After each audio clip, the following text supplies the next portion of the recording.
السلام عليكم ورحمة الله وبركاته.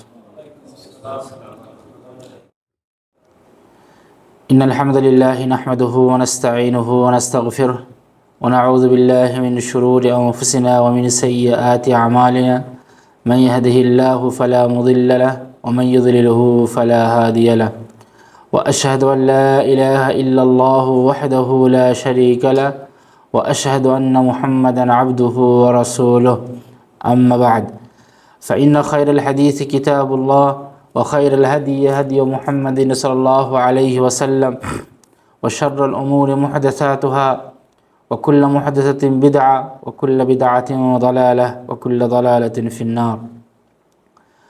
قال الله تعالى: أعوذ بالله من الشيطان الرجيم. يا أيها الذين آمنوا اركعوا واسجدوا واعبدوا ربكم وافعلوا الخير لعلكم تفلحون. وقال النبي صلى الله عليه وسلم: والله في عون العبد ما كان العبد في عون أخيه.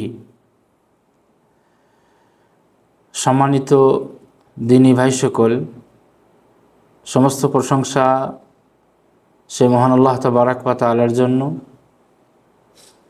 যার প্রশংসা করে শেষ করা যায় না, যাবে না, তাই আমরা সকলেই বলি আলহামদুলিল্লাহ।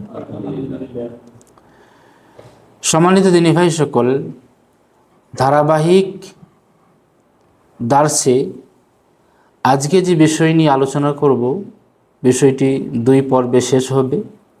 বিষয়টির নাম হচ্ছে ফাদলু কাযাই হাওয়াইজিন নাস। এক কথায় পর উপকার, সৎ কর্ম করা, পরের ক্ষতি না করা, পরের উপকার করা। কোরআনের একটা আয়াত আপনাদেরকে শোনাই, সূরা হজ 77 নম্বর আয়াত। আল্লাহ তাবারাক ওয়া তাআলা বলেছেন, ইয়া আইয়ুহাল্লাযীনা আমানুর কাউ, হে ঈমানদারগণ, তোমরা রুকু করো, ওয়াসজুদু, সিজদা করো, ওয়াবুদু রাব্বাকুম, আর তোমাদের প্রতিপালকের ইবাদত করো, তোমাদের রবের ইবাদত করো, ওয়াফআলুল খায়রা, আর সৎ কর্ম করো, ভালো কাজ করো, পর উপকার করো, লাআল্লাকুম তুফলিহুন, যাতে করে তোমরা সফল কাম হতে পারো। দেখেন, মানুষের প্রয়োজন পূরণ করা এবং তাদের উপকারে আসা, এর কিন্তু বিরাট বড় ফজিলত আছে। একজন আর একজন উপকারে আসবে, আপনি যদি কারো উপকারে আসেন, এর ফজিলত অনেক আছে। এর মাধ্যমে আল্লাহ তাবারাক ওয়া তাআলার সাহায্য লাভ হয়, আল্লাহ তাবারাক ওয়া তাআলার আপনি সাহায্য পাবেন এবং আখিরাতে আপনি মুক্তি পাবেন, পরকালে মুক্তি পাবেন, এবং এর মাধ্যমে সমাজে শান্তি একটা প্রতিষ্ঠা হয়। আর ইসলামে মানুষের প্রয়োজন পূরণ করার বিশেষ গুরুত্ব, মাহাত্ম্য আছে এবং এর প্রতিদানও আছে। আর মনে রাখবেন, মানুষ হচ্ছে সামাজিক জীব। সমাজবদ্ধভাবে মানুষ বসবাস করে, এটাই তাদের প্রকৃতি, এটাই তাদের সহজাত প্রবৃত্তি বলতে পারেন। একে অপরের সহযোগিতা ছাড়া একদিনও চলা যাবে না, কষ্ট হবে। আপনি কারো উপকার করবেন, কেউ আপনার উপকার করবে। গ্রামগঞ্জে এটাও দেখা যায়, শহরে সব জায়গাতেই দেখা যায়। তো সামাজিক জীবনে পারস্পরিক সহযোগিতা, সাহায্যের গুরুত্ব খুবই আছে। আর ইসলাম হচ্ছে সমাজ কল্যাণমূলক ধর্ম। ইসলাম কি? সমাজ কল্যাণমূলক ধর্ম। মানব কল্যাণ ও সমাজ কল্যাণ ইসলামের অন্যতম লক্ষ্য। ইসলাম ও সমাজ কল্যাণ একটা আর একটার সাথে ওতপ্রোতভাবে জড়িত।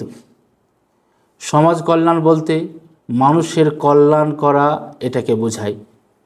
এর মাধ্যমে আল্লাহ তাবারাক ওয়া তাআলার সাহায্য সহযোগিতা পাওয়া যায়।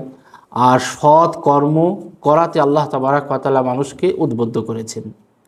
যেমন দেখেন, আল্লাহ তাবারাক ওয়া তাআলা পারস্পরিক সাহায্য সহযোগিতার করার ব্যাপারে মানুষকে কিভাবে বলেছেন, সূরা মায়েদা পড়ুন। সূরা মায়েদাতে আল্লাহ তাবারাক ওয়া তাআলা বলেছেন, ওয়া তাআওয়ানু আলাল বিররি ওয়াত তাকওয়া ওয়া লা তাআওয়ানু আলাল ইসমি ওয়াল উদওয়ান। তোমরা নেকির কাজে আল্লাহ ভীতি কাজে, মঙ্গলের কাজে, ভালো কাজে একে অপরকে সহযোগিতা করো। ওয়ালা তাআওয়ানু আলাল ইসমি ওয়াল উদওয়ান, আর পাপ ও সীমালঙ্ঘনের কাজে একে অপরকে সহযোগিতা করো না। তুমি এমন কোনো কাজের জন্য সহযোগিতা করো না যেই কাজটা পাপের দিকে ধাবিত করে, যেই কাজটা সীমালঙ্ঘনের দিকে ধাবিত করে, সেই কাজের সহযোগিতা করো না। কিন্তু হ্যাঁ, ভালো কাজে, আল্লাহ ভীতি কাজে অপরের তুমি সহযোগিতা করো। তারপরে দেখেন এই যে পরোপকারের ব্যাপারে আল্লাহ তাআলা, রাসূল করিম সাল্লাল্লাহু আলাইহি ওয়াসাল্লাম কি বলেছেন, ওয়াল্লাহু ফি আউনিল আবদি মা কানাল আবদু ফি আউনি আখিহি। আল্লাহ তাবারাক ওয়া তাআলা বান্দাদেরকে অতক্ষণ পর্যন্ত সাহায্য করেন, আল্লাহ তাবারাক ওয়া তাআলা তার বান্দাদেরকে অতক্ষণ পর্যন্ত সাহায্য করেন যতক্ষণ বান্দা অন্য কোনো ব্যক্তিকে সাহায্য করছেন। আপনি অন্য কোনো ব্যক্তিকে সাহায্য সহযোগিতা করবেন, আপনাকে অপরওয়ালা আল্লাহ তাবারাক ওয়া তাআলা সাহায্য সহযোগিতা করবেন। অতএব আপনি ভাবেন না যে এক ভাইয়ের সাহায্য করে দিলাম, এর প্রতিদান কেন পেলাম না। এর প্রতিদান, সাহায্য সহযোগিতার প্রতিদান তার কাছে আপনি কামনা করেন না, বরং আপনার সাহায্য সহযোগিতা কে করবে? আল্লাহ তাবারাক ওয়া তাআলা করবেন। তারপরে দেখেন রাসূল করিম সাল্লাল্লাহু আলাইহি ওয়াসাল্লাম আরও বলেছেন যে মানুষের উপকারে আসা, কাজে আসা, তার সাহায্য সহযোগিতা করা, এর ফজিলত কি। ইবনে ওমর রাদিয়াল্লাহু তাআলা আনহুর একটি হাদিস আপনাদেরকে শোনাই। রাসূলুল্লাহ সাল্লাল্লাহু আলাইহি ওয়াসাল্লাম কি বলেছেন দেখেন, আল মুসলিমু আখুল মুসলিম, মুসলমান মুসলমানের ভাই, লা ইয়াযলিমুহু, তার প্রতি কোনো রকম অত্যাচার করবে না, আর ওয়ালা ইউসলিমুহু, আর অত্যাচারীর হাতে তাকে ছেড়েও দেবে না। এক মুসলমান আর এক মুসলমানের ভাই, আপনি বাশারের প্রতি অত্যাচার করবেন না, আর বাশারকে কোনো অত্যাচারীর হাতে আপনি ছেড়েও দেবেন না। এটা প্রকৃত মুসলমানের আলামত। মান কানা ফি হাজাতি আখিহি, যদি কেউ কোনো ভাইয়ের সাহায্য সহযোগিতা করে, কান আল্লাহু ফি হাজাতিহি, আল্লাহ তাবারাক ওয়া তাআলা অবশ্যই তারও সাহায্য সহযোগিতা করবেন। ওমান ফাররাজা আন মুসলিমিন কুরবাতান, আর যদি কোনো মুসলিম ব্যক্তির কোনো কষ্ট কেউ দূর করে দেয়, ফাররাজাল্লাহু আনহু বিহা কুরবাতাম মিন কুরাবি ইয়াউমিল কিয়ামা, কিয়ামতের দিনে আপনার অনেক কষ্ট, অনেক দুঃখ বেদনার মধ্যে কোনো দুঃখ কষ্ট আল্লাহ তাবারাক ওয়া তাআলা মোচন করে দেবেন। তারপরে দেখেন, ওয়ামান সাতারা মুসলিমান সাতারাহুল্লাহু ইয়াউমাল কিয়ামা, আর যদি কেউ কোনো মুসলিম ব্যক্তির কোনো ত্রুটি, কোনো তার পার্সোনাল কোনো ভুল যদি ঢেকে দেয়, আল্লাহ তাবারাক ওয়া তাআলা কিয়ামতের দিনে, আপনারও তো অনেক পার্সোনাল ভুল আছে, আপনারও ত্রুটি আছে, আপনারও অনেক আয়েব আছে, সেই আয়েবের মধ্যে কোনো আয়েব আল্লাহ তাবারাক ওয়া তাআলা ঢেকে দেবেন। আর না হলে আল্লাহ তাবারাক ওয়া তাআলা চাইলে সমগ্র মানুষের সামনে আপনাকে লাঞ্ছিত করতে পারেন। কিন্তু যেহেতু আপনি দুনিয়াতে কোনো ব্যক্তি তার পার্সোনাল ত্রুটি আপনি জানতেন, সেটাকে ঢেকে রেখেছিলেন, মানুষের সামনে বললে সে লাঞ্ছিত হতো, সে অপমানিত হতো, তাকে অপমান থেকে বাঁচিয়েছেন, আল্লাহ তাবারাক ওয়া তাআলা আপনাকে অপমান থেকে বাঁচাবেন। আর দেখেন, যারা দয়া করে, সেই দয়াদ্র ব্যক্তিকে আল্লাহ তাবারাক ওয়া তাআলাও দয়া করেন। রাসূলুল্লাহ সাল্লাল্লাহু আলাইহি ওয়াসাল্লাম কি বলেছেন, একটা হাদিস আপনাদেরকে শোনাই। আবু দাউদের 4943 নম্বর হাদিসটি আছে, আর রাহিমুন ইয়ারহামুহুমুর রহমান, যারা দয়াদ্র ব্যক্তি, দয়াদ্র মানুষদেরকে আল্লাহ তাবারাক ওয়া তাআলা দয়া করেন। আপনি কারো প্রতি দয়া করবেন, আল্লাহ তাবারাক ওয়া তাআলা আপনার প্রতি দয়া করবেন। সেজন্য রাসূল করিম সাল্লাল্লাহু আলাইহি ওয়াসাল্লাম বলেছেন, ইরহামু আহলাল আরদ, যারা জগৎবাসী তাদের প্রতি দয়া করো, তাদের প্রতি রহম করো। ইয়ারহামুকুম মান ফিস সামা, আসমানে যে আছে, আকাশে যে আছে, ওপরে যে আছে, তোমার প্রতি রহম করবে, দয়া করবে। আপনি মানুষ কি, এক পশুর ওপরও যদি আপনি দয়া করেন, তার বেনিফিট আল্লাহ তাবারাক ওয়া তাআলার কাছে পাবেন, যে আল্লাহ তাবারাক ওয়া তাআলাও আপনার প্রতি দয়া করবেন।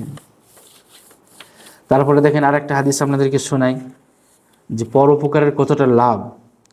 ইবনে ওমর রাদিয়াল্লাহু তাআলা আনহুমা হাদিসটি বর্ণনা করেছেন। রাসূল করিম সাল্লাল্লাহু আলাইহি ওয়াসাল্লাম বলেছেন, হাদিসটি আপনার হাদিসের বইয়ে অনেক জায়গাতে আছে। রাসূল বলেছেন, আহাব্বুন নাস ইলাল্লাহি তাআলা আনফাউহুম লিন-নাস, আল্লাহ তাবারাক ওয়া তাআলার কাছে ওই ব্যক্তি সবচেয়ে থেকে প্রিয়তম, ওই ব্যক্তি সব থেকে মাহবুব, ওই ব্যক্তি সব থেকে ভালো যে ব্যক্তি মানুষের কাছে সবচেয়ে বেশি উপকারী, যে বেশি মানুষের উপকার করে, মানুষের লাভে আসে, মানুষের ক্ষতি করে না, মানুষের উপকারী ব্যক্তি আল্লাহ তাবারাক ওয়া তাআলার কাছে সব থেকে বেশি ভালো।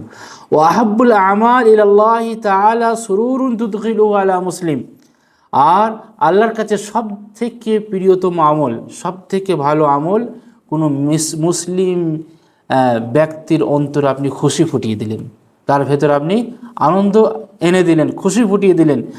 আও তাকশিফু আনহু কুরবা, আর তার ভেতরে যদি কোনো কষ্ট থাকে সেই কষ্টকে আপনি দূর করে দিলেন। কিংবা আও তাকদি আনহু দাইনান, কেউ আপনার ঋণের মধ্যে পড়ে আছে, ঋণের বোঝা নিয়ে সে ঘুরে বেড়াইছে, সেই বোঝা কিছু আপনি হালকা করে দিলেন, তার ঋণ কিছু আপনি মিটিয়ে দিলেন। এগুলো সব পরোপকারী। এই পরোপকারীর বেনিফিট আল্লাহ তাবারাক ওয়া তাআলার কাছে অবশ্যই পাবেন, এখানেও পাবেন, আর এখানে যদি আপনি বুঝতে না পারেন আখিরাতে আপনি পাবেন। আল্লাহ, আমি যদি আরও আমার কাছে যে টাকা পয়সাগুলো আছে আরও যদি আমি পরোপকার করতাম তাহলে আমি এখানে আরও বেশি বেনিফিট পেতাম। আপনি উপকার করছেন, এমন এক সময় আপনি ফেসে যাবেন, দেখবেন সেই সময় কোথাও কোনো হাত আপনি পাচ্ছেন না। আল্লাহ তাবারাক ওয়া তাআলার রহমতে আপনার রাস্তা, সাহায্য সহযোগিতার রাস্তা খুলে যাবে, আল্লাহ তাবারাক তাআলা খুলে দেবেন। অতএব মানুষের প্রতি দয়া করেন, মানুষের প্রতি রহম করেন, তার কাজে আসেন, তার মানুষের কোনো কষ্ট, তারপরে আপনার কোনো দুঃখ বেদনা আপনি দূর করে দেওয়ার চেষ্টা করেন। আর এগুলো সব মানে সমাজ কল্যাণমূলক কাজ, যা এক মুমিন আর এক মুমিনকে এভাবে বেঁধে রাখে। একটা আপনার এই বিল্ডিং যেমন এক কোণ আর এক কোণকে কীভাবে যেভাবে একবারে শক্ত করে রেখেছে, সেই রকম দেখেন রাসূলুল্লাহ সাল্লাল্লাহু আলাইহি ওয়াসাল্লাম বলেছেন, আল মুমিনু লিল মুমিনি কাল বুনিয়ান, এক মুমিন আর এক মুমিনের উদাহরণ ঠিক একবারে একটা বিল্ডিংয়ের মতন। এই যে একটা বিল্ডিং বানানো হয়েছে, এই যে বিল্ডিংয়ের এক অংশ আর এক অংশ যেমন এক অপরকে কীভাবে লেগে আছে, শক্ত করে মজবুত হয়ে আছে, সেই রকমই ইয়াশুদ্দু বাযুহু বাযান, এক অপরকে শক্ত করে আছে। সেই রকম যে বাশার মিয়া হোক আর শহীদুল মিয়া হোক, এদের মানে ইমানি জাজবা বা মমিন হিসাবে ঠিক এক অপরে এইভাবে ভাই থাকবে, যে একজনের কষ্টের মধ্যে পড়ে গেল আর একজন হাসবে না, বরং তার কষ্টকে দূরীভূত করার জন্য, তার কষ্টকে দূর করার জন্য, বাশারের কষ্টকে দূর করার জন্য শহীদুল মিয়া সে সর্বোচ্চ চেষ্টা করে। তারপরে দেখেন মুসলমানদের মুমিনদের আর একটা উদাহরণ রাসূল করিম সাল্লাল্লাহু আলাইহি ওয়াসাল্লাম দিয়েছেন। নু'মান বিন বাশীর রাদিয়াল্লাহু তাআলা আনহু হাদিসটি বর্ণনা করেছেন। হাদিসটি বুখারীর 6011 নম্বরে আছে। মাসালুল মুমিনিনা ফি তাওয়াদ্দিহিম ওয়া তারাহুমিহিম ওয়া তাআতুফিহিম কামাসালিল জাসাদ ইযা ইশতাকা মিনহু উযউন তাদাআ লাহু সাইরুল জাসাদ বিস-সাহারি ওয়াল হুম্মা। মুমিনদের আপসের মধ্যে একে অপরের প্রতি সম্প্রীতি, দয়া, মায়া, মমতার একটা উদাহরণ কি, একবার একটা দেহের মতন। এক মুমিন আর এক মুমিনের সম্প্রীতির দিক দিয়ে হোক, মায়া মমতার দিক দিয়ে হোক, দয়ার দিক দিয়ে হোক, ঠিক একটা দেহের ন্যায়। যেমন আপনার দেহের একটা অংশে আঘাত লাগলে অন্য অংশ ব্যথিত হয়, পুরো শরীরটাই ব্যথিত হয়। ঠিক তেমনি এক মুসলমান ভাই কষ্ট পেলে আর এক মুসলমান ভাই ব্যথিত হবে। বাশারে ভাই কষ্ট পেয়েছে, শহীদুল মিয়া ব্যথিত হবে। শহীদুল মিয়া কষ্ট পেয়েছে, বাশারে মিয়া ব্যথিত হবে। এটা হচ্ছে মুমিনদের আলামত। রক্তের ভাই হোক বা ইমানি ভাই হোক, কখনো কখনো দেখবেন এখানে তো আমরা কেউ রক্তের ভাই না, সব ইমানি ভাই। এই ইমানি ভাই রক্তের ভাইয়ের থেকেও অনেক সময় মানে বড় উদাহরণ হয়ে দাঁড়ায়। যে কোনো জায়গার হোক, সে আমেরিকার হোক, লন্ডনের হোক, দক্ষিণের হোক, পশ্চিমের হোক, পূবের হোক, যে কোনো জায়গার হোক, ঠিক মুসলমান মুমিনের উদাহরণ একটা দেহের নেই। আমেরিকার এক মুসলমান যদি কষ্ট পায়, আপনি এখান থেকে হাসবেন না। এখান থেকে এক মুসলমান ভাই কষ্ট পেয়েছে আর আমেরিকা থেকে এক মুসলমান ভাই হাসবেন না, এটা উদাহরণ নয়। মুমিনের উদাহরণ একটা দেহের নেই। সারা বিশ্বে যেই জায়গাতে মুমিন আছে, মুসলমান আছে, একটা দেহের নেই। তারপরে দেখেন আনাস রাদিয়াল্লাহু তাআলা আনহু, আনাস রাদিয়াল্লাহু তাআলা আনহু হাদিসটি বর্ণনা করেছেন। রাসূল করিম সাল্লাল্লাহু আলাইহি ওয়াসাল্লাম বলেছেন, লা ইউমিনু আহাদুকুম হাত্তা ইউহিব্বা লিআখিহি মা ইউহিব্বু লিনাফসিহি। আপনি যতক্ষণ পর্যন্ত মুমিনে কামেল, পরিপূর্ণ মুমিন হতেই পারবেন না যেটা আপনি নিজের জন্য পছন্দ করছেন আর অন্যের জন্য পছন্দ করছেন না। আপনি মুমিনে কামিল হতে পারবেন না। আপনি নিজের জন্য যেটা পছন্দ করছেন সেটা আপনাকে অন্যের জন্যও পছন্দ করতে হবে। আপনি এখন একটা জিনিস কিনে নিয়ে এসেছেন, দিয়ে খেতে পারছেন, ফালতু জিনিস একবারে নিয়ে ঠকলাম, হ্যাঁ এ তো ফেলতে হবে না, ওকে দিয়ে দাও। না, আপনি যখন নিজে পছন্দ করছেন না, তাকে আপনি কেন দিচ্ছেন? হ্যাঁ, আপনি নিয়ে আসেন একটা ভালো ভালো নিয়ে আসেন, ইস খুব সুন্দর গো, ঠিক আছে অর্ধেক কি বলে আপনি খান, অর্ধেক তো দেন, তখন এটা হবে উদাহরণ। হ্যাঁ, তো যেটা আপনি নিজের জন্য পছন্দ করছেন সেটা অপরের জন্য পছন্দ করবেন, আর যেটা নিজের জন্য পছন্দ করছেন না সেটা অপরের জন্য পছন্দ করবেন না। তারপরে দেখেন আনাস রাদিয়াল্লাহু তাআলা আনহুর আর একটা হাদিস আপনাদেরকে শোনাই।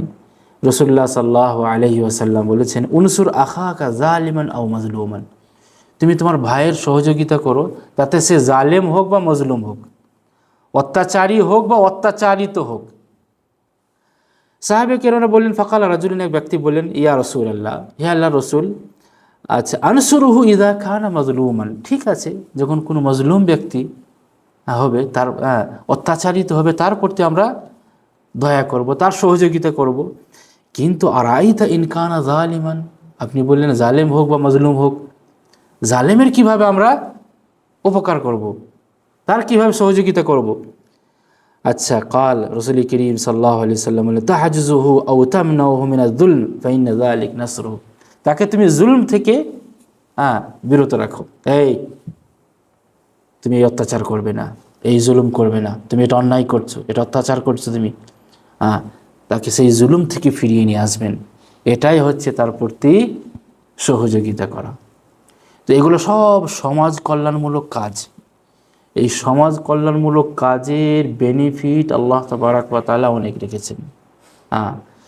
তো সমাজ কল্যাণমূলক কাজ দিয়ে আপনি গুনতে যান, আগামী দর্শে ইনশাআল্লাহ আলোচনা হবে বিধবাকে দেখাশোনা করা, রোগীদেরকে দেখাশোনা করা, গরিব মিসকিনদেরকে দেখাশোনা করা, অনেক আছে ইনশাআল্লাহ, আস্তে আস্তে বর্ণনা হবে। আজকে একটা আপনাদেরকে শোনাই, বিধবাদেরকে সহযোগিতা করা, বিধবাদেরকে সাহায্য সহযোগিতা করা সমাজের আরেক অসহায় শ্রেণীর নাম, সেই নামটা হচ্ছে বিধবা। আচ্ছা, বিশেষ করে বিধবা যদি আপনার দরিদ্র হয়, যদি গরিব হয়, অবহেলিত হয়, সেই দরিদ্র অবহেলিত বিধবা নারী কিন্তু সমাজে একবারেই মানে নেজেহাল অবস্থায় থাকে। হ্যাঁ, কারো আপনার পিছনে ব্যাকগ্রাউন্ডে তার আব্বা আছে, মা, তার ভাইরা আছে, তাকে দেখাশোনা করার তার অনেক ব্লাড কানেকশনের লোক আছে, তার নিকটাত্মীয় আছে, অতটা সমস্যা হবে না। কিন্তু যদি দরিদ্র অবহেলিত হয়, তাহলে কিন্তু তাকে দেখাশোনা করার লোক থাকে না, তাকে তখন ব্যবহার করার লোক থাকে। আর সে যখন দেখবে যে আমি কোনো জায়গা থেকে হেল্প পাচ্ছি না, সহযোগিতা পাচ্ছি না, সেও তখন হয়তো অন্যায় পাপাচার কাজে লিপ্ত হয়ে যেতে পারে। তো সমাজ কল্যাণমূলক কাজের একটা প্রধান কাজ হলো বিধবাদেরকে সাহায্য সহযোগিতা করা, বিনা কোনো স্বার্থে। বিনা কোনো স্বার্থে এটা কখনোই আপনার মনে নিয়ে আসবেন না। খাস করে যারা আপনার 420 যারা বদমাস, তারা হয়তো ভাববে যে বিধবা আর কেউ না, একে একটু সহযোগিতা করি, তারপর ভুলিয়ে ফুসলিয়ে তখন একে আমি ব্যবহার করব না। আল্লাহর খাতিরে আপনি সেই অবহেলিত, সেই দরিদ্র নারীকে, বিধবা নারীকে আপনি সাহায্য সহযোগিতা করবেন, আল্লাহ তাবারক তাআলার কাছে আপনি বেনিফিট পাবেন। রাসূলুল্লাহ সাল্লাল্লাহু আলাইহি ওয়াসাল্লাম কি বলেছেন দেখেন। রাসূলুল্লাহ সাল্লাল্লাহু আলাইহি ওয়াসাল্লাম বলেছেন, যেটা আবু হুরায়রা রাদিয়াল্লাহু তাআলা আনহু থেকে বর্ণিত হাদিস, বুখারী 6007 নম্বরে, আসাই আল আরমালা ওয়াল মিসকিন কাল মুজাহিদ ফি সাবিলিল্লাহ ওয়া আহসাবুহু ক্বাল ওয়া কাল কাইমিল্লাযী লা ইফতিরু ওয়া কাস সাইমিল্লাযী লা ইফতির। রাসূলুল্লাহ সাল্লাল্লাহু আলাইহি ওয়াসাল্লাম বলেছেন যে বিধবা ও মিসকিনদের যারা অভাব দূর করে দেয়, বিধবা মিসকিনদের যারা অভাব দূর করে দেয়, সেই ব্যক্তি আল্লাহ তাবারক ওয়া তাআলা রাস্তায় জিহাদকারী সমতুল্য। আল্লাহ তাবারক ওয়া তাআলা রাস্তায় জিহাদ করার যে ফজিলত আছে, আপনি বিধবা এবং মিসকিন মহিলাদের সাহায্য সহযোগিতা করলেন, বিধবা নারীর সাহায্য সহযোগিতা করলেন, মিসকিনের সাহায্য সহযোগিতা করলেন, তার মানে আপনি আল্লাহর রাস্তায় জিহাদ করছেন। এটা একটা বড় জিহাদ। তারপরে দেখেন, বর্ণনাকারী সাহাবী বলছেন, রাসূল করিম সাল্লাল্লাহু আলাইহি ওয়াসাল্লাম এটাও বলেছেন, ওয়াকাল কাইমিল্লাযী লা ইফতুর ওয়াকাস সাইমিল্লাযী লা ইফতির, যে ওই নফল নামাজ আদায়কারীর মতন, ওই নফল নামাজ আদায়কারীর মতন যে নফল নামাজ আদায় করতে করতে ক্লান্ত হয় না, আর ওই সিয়াম, ওই নফল সিয়াম পালনকারীর মতন যে রোজা ছাড়ে না। আপনি যদি প্রত্যেক রাত্রে নফল নামাজ পড়ছেন, পুরো রাত নফল নামাজ পড়ছেন, কত নেকি। আর আপনি কি বলে নফল সিয়াম পালন করতে অভ্যস্ত, নফল সিয়াম আপনি ছাড়েন না, প্রায় আপনি রাখেন, কত বড়, কত ফজিলত। সেই রকমই ফজিলত কি বিধবা নারীকে দেখাশোনা করা, তার সাহায্য সহযোগিতা করা। অতএব সম্মানিত দিনী ভাই সকল, সোশ্যাল জাস্টিস, সামাজিক কাজ, সামাজিক ন্যায়, এই সামাজিক ন্যায়ের মধ্যে সমাজ কল্যাণমূলক কাজের মধ্যে একটা বিরাট বড় কাজ হচ্ছে কি, সমাজে যারা অবহেলিত বিধবা নারী আছে তাদেরকে সাহায্য সহযোগিতা করা, বিনা কোনো স্বার্থ, একটা স্বার্থ কি, আল্লাহ তাবারক ওয়া তাআলার কাছে আমি কিছু পাবো।